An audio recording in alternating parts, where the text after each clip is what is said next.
Today, we're diving into an idea that honestly, it sounds a little like science fiction.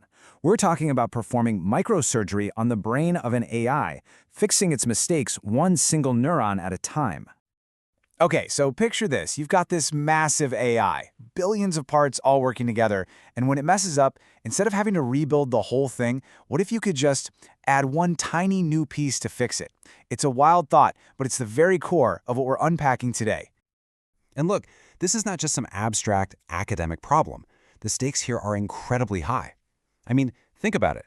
A single bad translation could literally get an innocent person arrested. When the consequences are that real, you have to get the fixes right. It's absolutely critical. So here's the fundamental issue, right? These huge AI models, they're brilliant, but they are not perfect. And when they're out there in the real world, you can't just tell everyone to wait a few weeks for a major update. You need to be able to patch errors instantly, and you need those patches to stick. This really brings us to the core challenge, what you could call the AI's Achilles heel. How in the world do you fix a system that's constantly running and constantly finding new ways to be wrong, without ever taking it offline?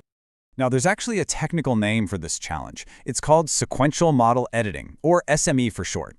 And the key word there is sequential. This isn't about fixing one bug one time. No, it's about fixing error after error, day after day, as they pop up, all in a continuous stream. Okay, so for any fix to actually be considered good, it has to meet what researchers call the gold standard. It's got to hit three key things. First, reliability. I mean, obviously it has to actually fix the mistake. Second, generality. It can't be dumb. It has to work even if you rephrase the problem.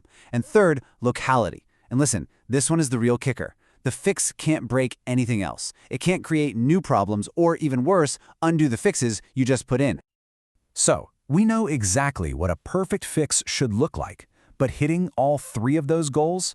Well, that's way, way harder than it sounds. Let's take a look at why the old school methods just don't make the cut. You know, when you look at the old ways of doing things, the trade-offs are pretty brutal. You could retrain the entire model from scratch. That works, but it's incredibly slow and costs a fortune. Or you could do a quick fine-tune, but the model just forgets the fixes you made yesterday.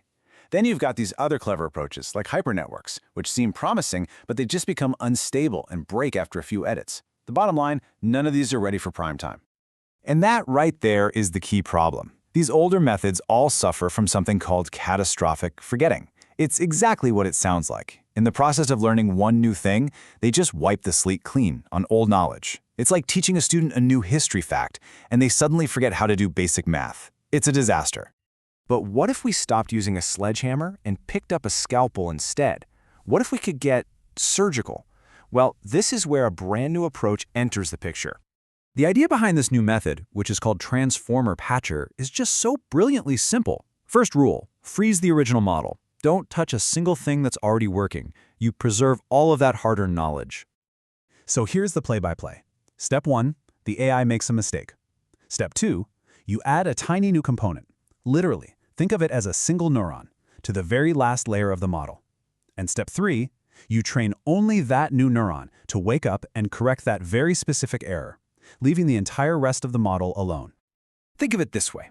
You're not retraining your whole team. You're hiring a world-class expert on one very niche topic. And you tell them, look, just hang out, stay quiet, until you hear someone bring up your specific subject. Then, and only then, you jump in and set the record straight. That's it. So, that's the theory, and it sounds great. But does this surgical approach actually hold up in the real world? Well, let's just say the numbers tell a very, very compelling story. Okay, get ready for this, because this is where it gets really impressive. This chart shows the edit-retain rate, basically how well the model remembers old fixes as you add new ones. Just look at this. A method like Mend, it forgets almost everything, holding on to 6% or even 0% of past edits. Fine-tuning does better, but it still forgets about half of what it learned. And T-Patcher? 100%, 99%. It's nearly perfect. And when you see it as a bar chart, the difference is just staggering. This isn't a small improvement, it's a completely different league. T-Patcher's ability to remember is rock solid, while the other methods just crumble as you keep adding fixes. It's not even a fair fight. And just how far can you push this? I mean, how scalable is it? Well, in one experiment, T-Patcher successfully handled over 2,308 sequential fixes. We're not talking about a handful of edits here. This shows it can actually handle the constant stream of errors you'd see in a real-world product. But wait, here's the part that really blew my mind. The researchers found that while fine-tuning was so unstable, it was actually creating new mistakes. T-Patcher was so precise, it sometimes fixed potential future errors before anyone even noticed them. It was proactively making the model smarter. Incredible. So, what does this all add up to for the future of AI? Well, it really points to a whole new, much smarter way of thinking about how we maintain these incredibly complex systems. So, let's just boil it all down. What are the big takeaways? We've got a way to fix AI errors, one after another, reliably. It protects all the knowledge the model already has, and it doesn't forget past fixes. It's efficient, it scales up, and this isn't just for typos. This could be a game changer for tackling serious issues like bias, hate speech, and dangerous misinformation in live AI systems. Which really leaves us with this one big question to think about. If we can finally fix and refine our AI with this kind of surgical precision, live, in the wild, without breaking them, could this be the key? Could this be what finally lets us build AI that we can truly trust, and that actually gets better, not worse, every single time we correct it?